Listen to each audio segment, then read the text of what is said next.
What's going on, y'all? Welcome to another episode of the Speak Up Sports Podcast with Feels Pastor good. Shad. What's going on, fellas?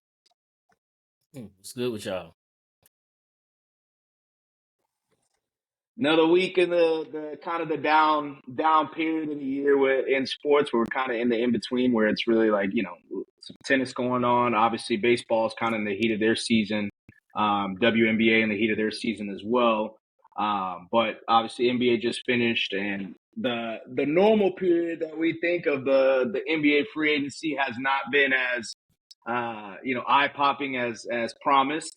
And we're also obviously in between football, college football, and the NFL season. So, still some good stuff going on. We're kind of in the dead period of the NBA, but we did finally have a coaching hire, one that it has seemingly kind of got swept under the rug for something that was such a big topic, for the first couple of weeks after the initial firing happened. But the New York Knicks have finally landed on a head coach with hiring Mike Brown to be their head coach. How did you guys feel about that when you heard the news? I mean, what we say, Cass, them cycling of the coaches, man. But I think it's a good hire for them. I feel like their offense will be more, dare I say, dynamic than it had been the last few years. Tibbs is more of a defensive minded coach. So with Mike Brown, I believe that their offense might, he might unlock something in their offense. Now, at the end of the day, is that going to make their defense suffer? Probably, but it's a little trade off with that. But I think it's a decent hire for them. I don't, especially we've been talking about it for the past few weeks. The East kind of open right now. It's you got injuries with Tatum, and then you got Dame's he's not there anymore. But Tyrese, you got his injury, so the East is kind of open. So I mean, you get a coach that that has been around in the league, been in the league for a while, and knows what he's doing. So I think this is a good hire for the Knicks. I also agree with that. Mike Brown, there's a lot of people disagreeing with the Kings' decision to release him in the first place. And he's a good coach. He's a damn good coach. So I'm like, it's funny that people are saying the Knicks kind of backed their way into to hiring a good coach, which it kind of seems like that. They kind of got lucky with this, especially so late into the off season. But he's a respected coach. You have a veteran team, so it should work out. I don't think it'll be too many button of heads unless the rest of the staff starts to get involved. I saw that Rick Bronson is having like a lesser role now, so we'll see kind of how all that plays out. But I like the hire for sure. And that is interesting to see, like, who is the one that keeps reporting or having something to say about Rick Brunson. But, I like the hire as well. It was something that's kind of I like the hire because I like Mike Brown. Obviously, he was the head coach of my personal favorite team, way back when. But, I feel like Bomani Jones on his own podcast kind of I saw a clip of it, and he kind of made a good point. It's like Mike Brown seems to be one of the only coaches that continuously gets fired, but we have no reason why he really got fired. Like, he got fired from Cleveland because it was supposed to be like hey, LeBron, like, we want you to stay. So they fired him to entice Bron to stay. I don't really understand that when he won 60 games back-to-back seasons, was coach of the year. So that didn't really make sense. Obviously, the Kings, the Kings job didn't really make a whole lot of sense, especially given, where they were when he got there and where they were, obviously they weren't like a championship level team or anything like that. But they were a respectable team, a team that was always competing for playoffs, which was a lot given what they were, like I said, in the past. So, I mean, it is a little weird. Obviously, he's had some other stints. Obviously, he was with the Lakers. He's won championships with the Warriors, the Spurs as well. So, you could kind of also look at it like very similar, or not very similar, but somewhat similar to what the Cavs did last year in firing J.D. Bickerstaff. Was more of a defensive guy and then bringing in an offensive head coach, and that kind of unlocked what the Cavs were able to do. Obviously, until injuries were injuries, and then just bad play in general were kind of undoing. But maybe we see something like that similar with the New York Knicks, where they have a little bit better of an offensive flow instead of just being Jalen Brunson, you got the ball for 20 seconds. If you can't get it, get off the grenade and throw it to somebody else, and then the occasional cat, get off games, which, I mean, he was off.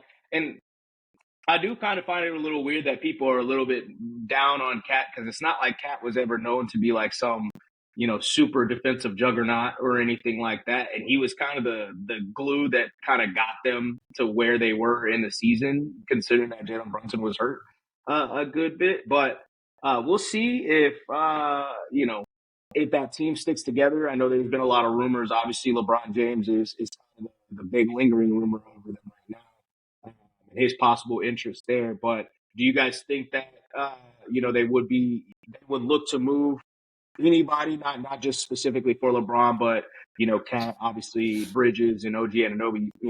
You could assume that Jalen Brunson's there for the long run. I mean, as far as Cat, I get what you're saying. I think a lot of that has to do with him being a 7-footer. So everybody believes you as a 7-footer. You should be more than just a help defender in that aspect. But again, like I said earlier, with the East, how the East looks currently constructed, I don't see why you would trade away. I mean, I guess if LeBron is in play, I mean, you can't turn it. It's fucking LeBron in Madison Square Garden. I mean, shit, everybody want to see that. Tickets sure? I heard. No, tickets out the ass. If he's not worth prime Jonathan Kaminga. Whoever the fuck said that? That's what they say, huh? That's what they say. Said that shit crazy. Madison Square Garden gonna go stupid if you go there. But outside of that, I mean, I wouldn't blow it up. I mean, you have an opportunity to win. I mean, that was one.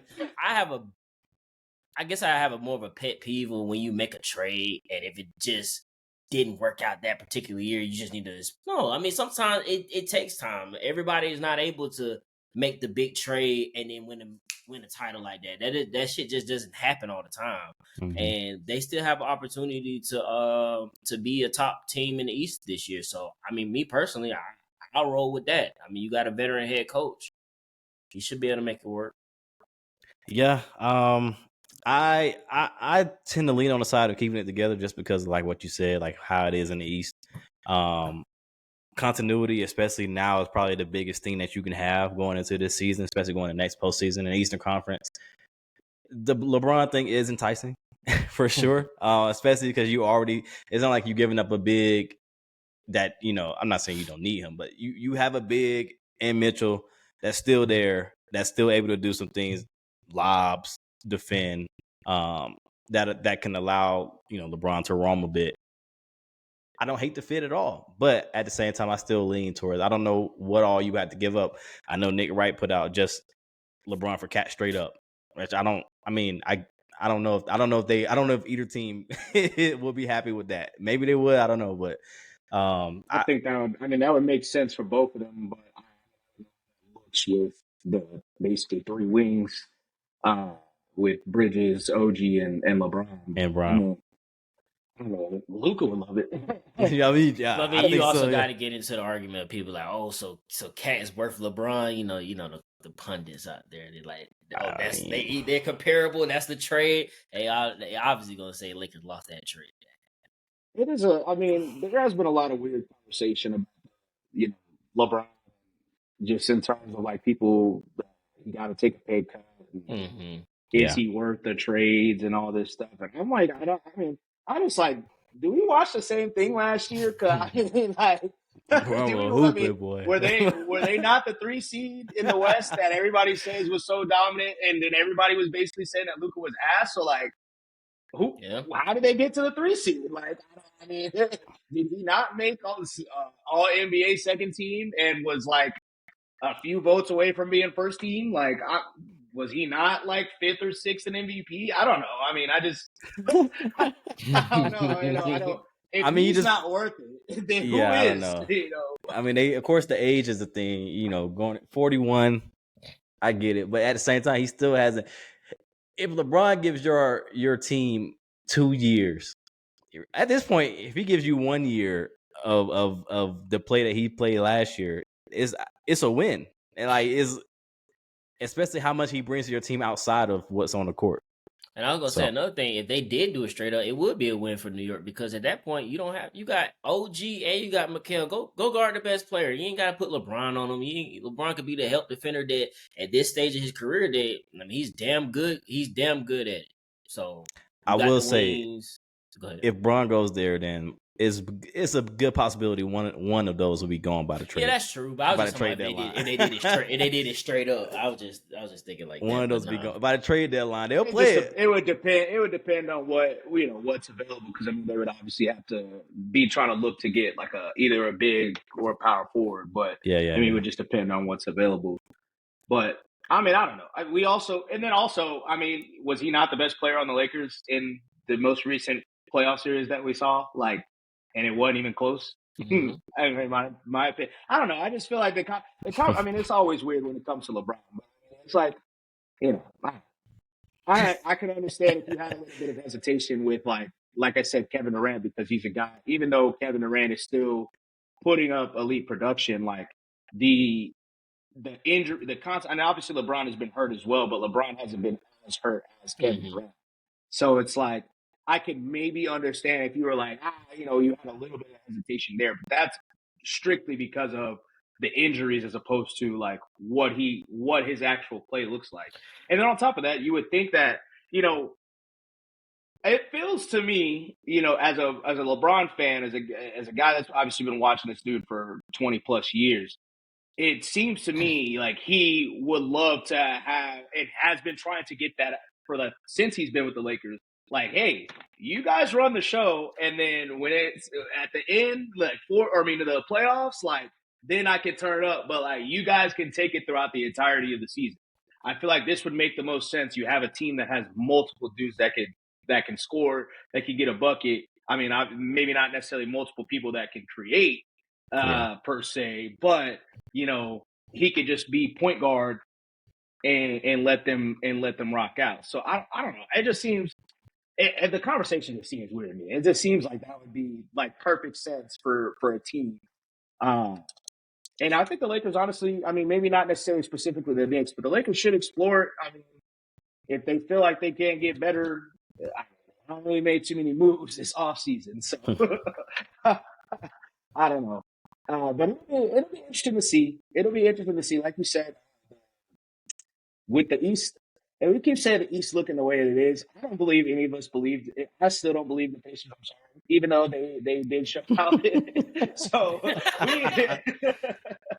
we keep saying, and I've been saying it too. But we keep saying the East really looks like it is. It's really because niggas was scared of the Celtics, right? Like for real. Like, oh, we got one. So. I mean, I do take it in totality, as in like I don't know what the 76ers are gonna be like, man. We can say, oh, they look cool. They get injured. Like you can't rely on that.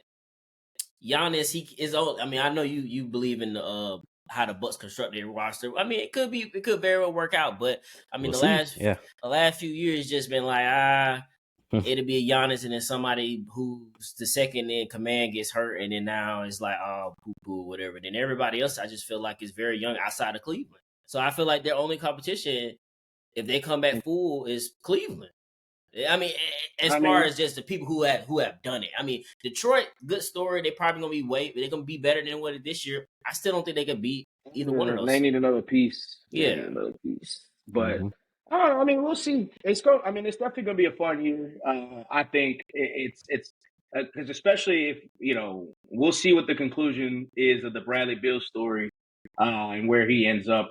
If he ends up on the Clippers or the Bucks, some of the rumored teams that he has. But I mean, if he ends up on the Bucks and he can, he doesn't necessarily have to be Bradley Beal that was leading the league in scoring a couple years ago, but he can be like a solid Bradley Beal. I really like that team. Like.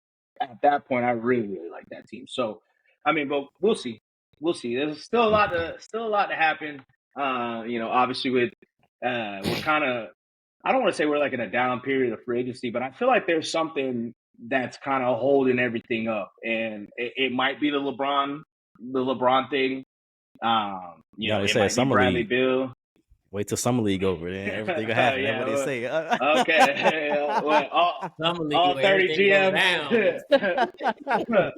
All 30 GMs get together, huh? Mm-hmm. But honestly, we'll see. Summer League kicks off, the real Summer League officially kicks off tomorrow. So, Yeah. we'll see. We'll get to see the marquee Cade, not Cade, but Cooper versus Bronny James. Cooper Flag versus Bronny and Dalton Connect. We'll get to see the marquee game tomorrow. So, Yeah. we'll see how that goes. But flipping gears to the NFL and getting into our top 10 series.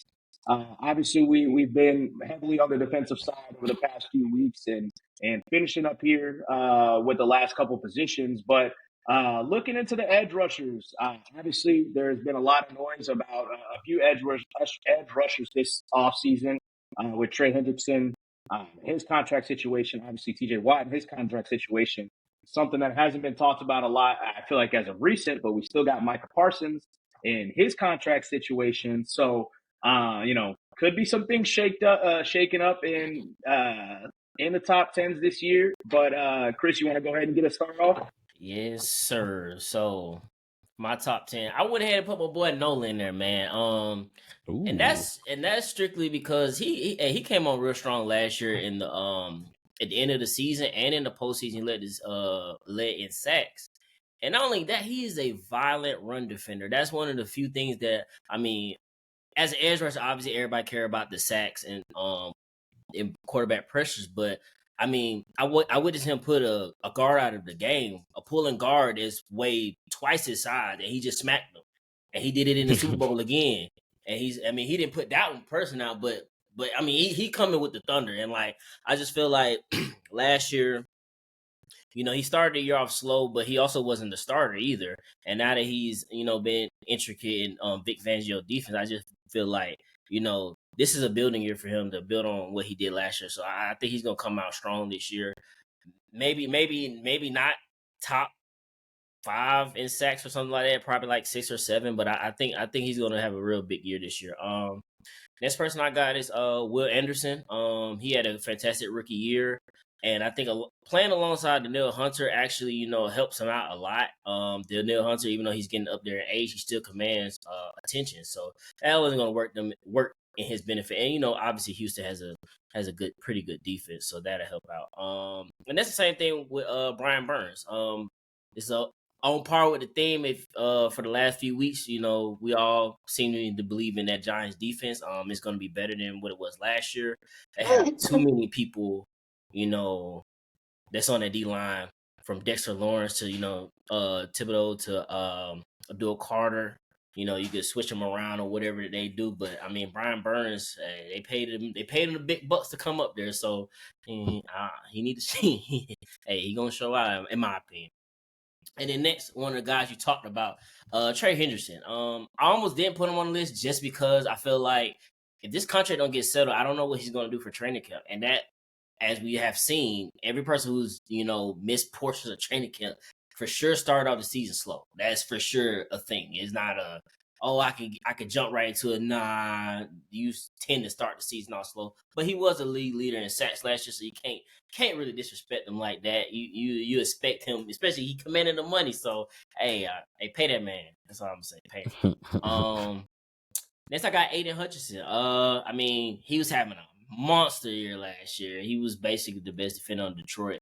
And then unfortunately he got injured. But I guess it played in his favor a little bit, the timing of when he got injured. So I expect him to be ready to go starting this year. And he's a monster in my opinion. I don't think it's one of them injuries where I feel like it might prohibit him from, continuing what he does, but he's clearly the best defender on that team. So I think he's gonna be back up there. And then the rest of the guys are just it's the well-known people. I ain't gotta say too much about him. Nick Bosa. He's obviously, you could say, obviously the top 2 and defender on the 49ers. So I expect him. He always gonna show up and have a good good season. Same with TJ Watt. Obviously, he's dealing with his contract situation, so we still watching that. And the same thing with as far as Trey Hendrickson with him. I mean, I don't know if he's going to hold out. He might not. We don't know. I don't know if he said anything or not, but I can see him possibly maybe holding out because, like, hell, I feel like I'm one of the best. So I need my money on. And then I got Michael Parsons. Obviously, he's a beast. He plays in my division, so I see him twice a year. I know that he a game record. Can't even lie about that, man. Great man, a game record. We got some of the best linemen, but he still give us pressure, give us problems sometimes. So I expect him to continue that on that path. And Max Crosby, man, in my opinion, what a story for him, because he came out of nowhere, in my opinion, a couple of years ago, and then he's been excelling ever since. And for him to be able to, play every down, like literally every down, every game, that's unheard of, especially on the D line, because you like to most teams obviously like to rotate in and out, keep them fresh so they can rush the passion. And obviously, our number one is Myles Garrett. He do it all. I done seen a man block field goals, sack quarterback, do all that, all kind of shit. So I mean, he the number one still in my opinion. Enough said. Solid list. I like it, Chris. I like the Nolan call out too, man. It honestly gives me hope for my boy Jalen Walker over here. Similar size profile, but still able to make an impact. Even I think he came out. What was Nolan like 230, 240 coming out, something like that. So I like it. I'll go top to bottom because, like you said, not a lot needs to be said about the top guys. So Myles Garrett, of course, tops my list. It's he got that money this all season. Of course, it came a little, it was a little back and forth. Some threatened to leave and all this stuff, trades and all this stuff. But they figured it out pretty quickly too. So at least that didn't drag out for Cleveland. Michael Parsons comes in second. Of course, he had some injury issues last year. I think he missed 4 or 5 games, but still ended up with 11 sacks. So he's just a monster, man. There's not a lot you can do with him. TJ Watt, of course, like we all talked about, they need to get that contract figured out. Need to. But he's still one of the top, edge rushers in his game, even at age, what is he, 30, 31, whatever he is. Max Crosby as well. Of course, he wasn't in the top last year because of injuries. A specific injury that took him out half the season or something like that, most of the season. But I'm expecting him to bounce back like he's supposed to. And then kind of the same thing, kind of the vision that I had last year when they got Christian Wilkins. It's kind of the same thing, just gonna carry over this season, especially with was supposed to be a better offense. So hopefully they can score more points to put them in positions to get more stats. So got Max up there. Nick Bosa is up there for me, Chris, as well. He does have to bounce back a little bit. I know he missed a couple of games last year, but last couple of seasons he's been hovering around like 9, 10, sacks. He to get back up to that 18.5 he had a few years ago. Hopefully, getting Robert Saleh back will help that. And just the overall just improvement of the defense. So we'll see how it goes though. But I got Nick Bosa up there, Trey Henderson as well. Of course, league leader in sacks. Can't put him too low on the list. But we'll see how the contract kind of figures out. It's tough that these edge rushers are getting done like this, but it is what it is. I got Will Anderson as well. Of course, he had 10 sacks last season, 10 or 11 sacks. He's a staple for that Houston defense already. Definitely, worth the price they gave up to get him. So I do love his game. I got Aiden Hutchinson as well. I'm a little worried. I'm more worried than you are. Not super worried, but a little more worried than you are about how quickly he gets back to the elite level. Might just be saying that strictly from the videos I saw.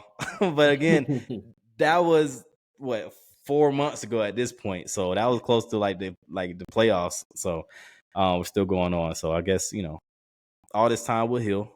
I still got him up there. I got Jared Verse. I'm expecting another jump from him.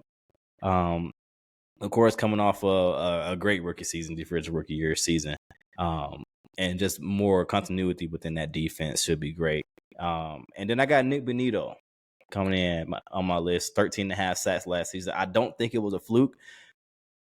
I I don't know if he's getting that every season, you know what I mean? But I still think he's a damn good edge rusher that will be probably in a double-digit sack, especially with the defense and what they were able to bring in on the back end and still have the defensive player of the year back there help, and it does nothing but help him out. So that kind of rounds out my 10. I got an honorable mention for Josh Hines Allen too. I just thought I'd mention him. But I think the Jacksonville defense, Jacksonville as a whole, will be better this season, and that will reflect. Okay, solid list, and there's a lot of, there's a lot of good edge rushers. Obviously, as you mentioned, Jared versus somebody that won Defensive Rookie of the Year last year, so it's a possibility that he does even bigger and better things. So for my list, I'll also start off with Jared Verse. Like I mentioned, Defensive Rookie of the Year last year. Really good season on a really good D line, really young, promising D line that's got obviously his former teammate at FSU, also Kobe Turner. Kobe Turner doing his thing as well. So we'll see. The Rams they're trying to kind of bridge the gap between what they were and creating a new. Obviously, we've seen some of the videos with him and Aaron Donald, and it seems like the football world is kind of like embraced, like this guy could be a possible guy, like star guy. Yeah. So I'm excited to see if he continues that. I also had Will Anderson on my list, dominant from day one, both in college, really, and in the pros. He was really dominant to begin the season, and then kind of tailed off a little bit, but really just as kind of the Houston team did, kind of tailed off there, but still had a really great season.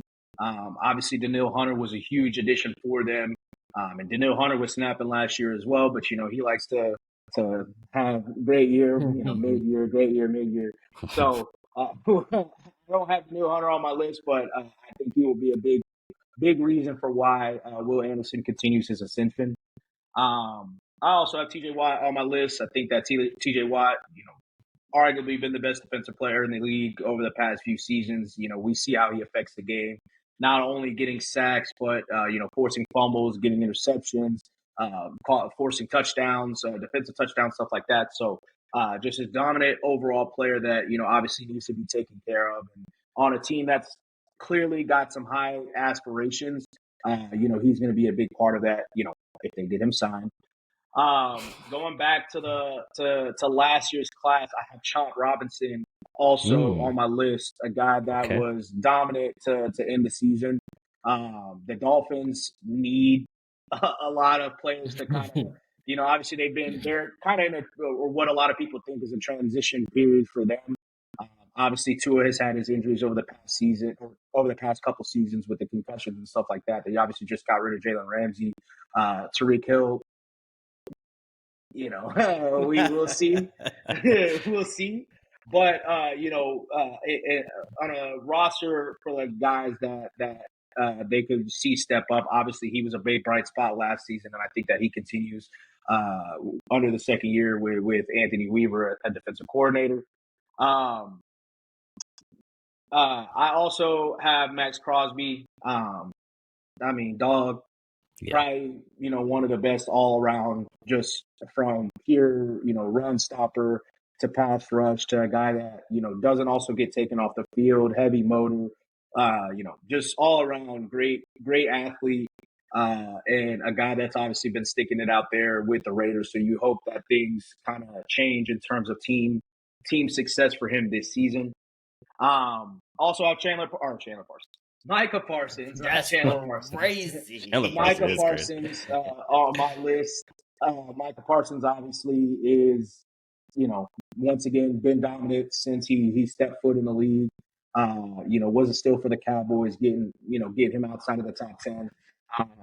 There's not much needs to be said about him. They need to take care of him. He's obviously came out and said that he doesn't plan to, sit out or anything like that. We'll see if that holds as we get closer to training camp. But, whether or not, I think that, he's the type of athlete that, we, as Chris mentioned, you don't have many people that can just come off the bench with no practice. Michael Parsons is the type of athlete that could probably come off the bench. He's different.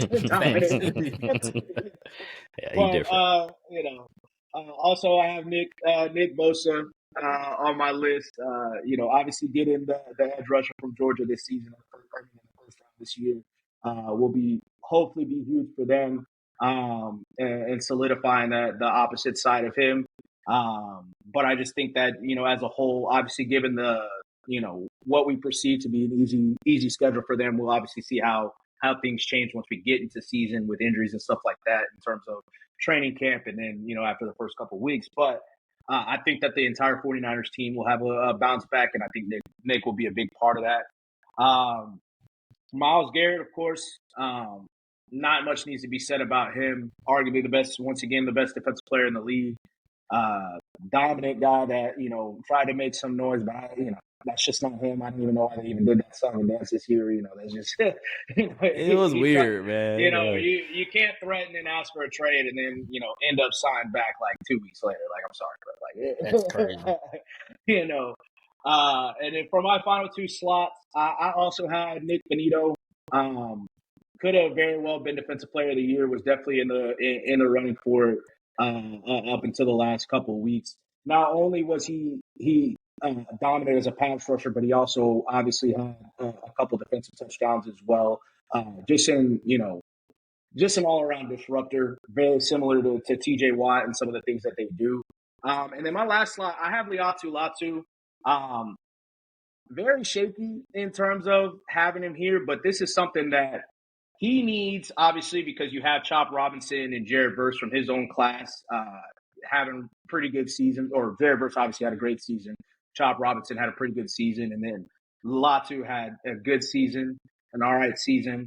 I wasn't necessarily the biggest fan of him as a prospect and coming out, but he obviously does have, in terms of his college production, was as dominant as any pass rusher in college has been. And also, the Colts need a guy to step up with DeForest Buckner getting older, Grover Stewart getting older. They drafted an edge rusher this year in JTT from Ohio State. Obviously, they have Kwity Paye, who's on his last year, and Samson Ebukam coming back from injury. So Liatu is going to be this year, as opposed to them kind of holding him back. Also, with the defensive coordinator change, there should be, maybe some differences for the Colts. And then finally, the Colts, this is something that we haven't talked about too much, but the Colts also have, on paper at least, one of the better secondaries in the league, and That's very well could be top 5, top 10. Obviously, bringing Shavarius Ward and Cam Bynum over. Shavarius Ward had a down season, but even with the down season, he does have all-pro potential. You have Jalen Jones, who was really good in his second season last year. Kenny Moore, probably the best slot defender. Cam Bynum had a really good season, and then Nick Cross was a breakout at safety last year. And then you still have depth in Sam Womack, the kid they drafted out of Minnesota, Wally, and Juju Brents, who was a second rounder a couple of years ago, who hadn't been able to stay healthy. So if Shavarius Ward doesn't make it, isn't necessarily himself, given some of the tragedies that's happened to him over the past year, you still have incredible depth. So I think that, if there's any time for that guy to break out, it would have to be this year. So it's much needed. So I got him on my list just because it's needed. But with Trey Henderson being my first out, just because of everything that I think is going on, and obviously he's getting up there in age, and I just have a feeling that it's not going to be something that's resolved quickly. Yeah. I liked a lot too, man. I was gonna say, like, with the improved, because you call him the king of the almost sack. With the improved play on the secondary, hopefully, they make the quarterbacks hold it for that extra tick. And hopefully we see that pay off for Latu. It's a very good possibility. With bringing Ward and buying the man and get improvement internally. So I like that. The defensive coordinator change, it should be different from not playing off ball. So we'll see. We'll see. But the Colts are obviously in a position where their past couple first round picks have to step up this year. So he is very much at the forefront, just as much as the quarterback.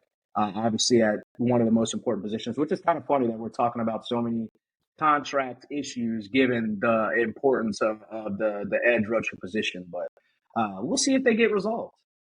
We'll see. But Brian Burns was also somebody that I thought about, but I just, I feel like that entire D line might eat. And I feel like Dexter Lawrence might be the bigger beneficiary than anybody just because of how dominant he's already been. So that was really the main reason I didn't have him in my top 10. But I mean, I think Brian Burns could very well, No, you know, that's fair. That's fair. Could be I him. mean, Could not be just could be Brian, Carter. could be Carter. Yeah, Yeah. I mean, it could be Thibodeau. I mean, really, like it could be Thibodeau. I mean, you know, it could be. I mean, I know a lot of people are kind of like on him, but I mean, there was a point in time that everybody thought he was going to be a guy. So I mean, we'll see. It's a lot of good pass rushers. Obviously, the importance of it has been more and more heightened every year with passing becoming something that's more and more heightened every year. So I mean, that list could obviously outside of the four that we expect. And I would honestly kind of say Will Anderson probably should, or the 4 or 5. I honestly kind of say Will Anderson should start being in that category as well. But I mean, we can very well have like a completely new list of 10 guys. I mean, Nolan Smith, like you mentioned, with Bernard. opportunity. Jonathan. Shit, Dallas Turner. Gregory Shit. I mean, he could, we didn't talk about Van Ginkel either. I don't know if you want to Van Ginkel. add him as a That edge man, rusher. he like a jack. Like a Swiss Army knife. Yeah. But no, I feel you. All pro level season. It could. There's a lot of good edge rushers. A lot of young guys obviously coming up as well. So we'll see. We'll see. Yeah. It's gonna be a good. It's a lot of as we do these, the cornerback position I feel like was kind of the one that was like maybe the least amount of like turnover, but a lot of the rest of the league is kind of like it's pretty fluid. Maybe aside from like quarterback, maybe the top 5 or 6 guys there, but there's gonna be a lot of it could be a lot of guys that step up this season. I'm excited. I mean, we're a few weeks away from training camp that you can almost kind of taste football season. I mean, we're gonna literally have football at the end of the season. I mean, at the end of this month. So it's getting closer and closer. And it's an exciting time of the year. It's exciting to see. We'll obviously also start to see some of the remaining free agents, come off the board here over the next couple of weeks as well. So maybe we might have some other, big trades, but we'll have to stay tuned until then. Yes, sir. But with that being said, that gives us a wrap for another episode of the Speak Up Sports podcast. We will catch you guys next week.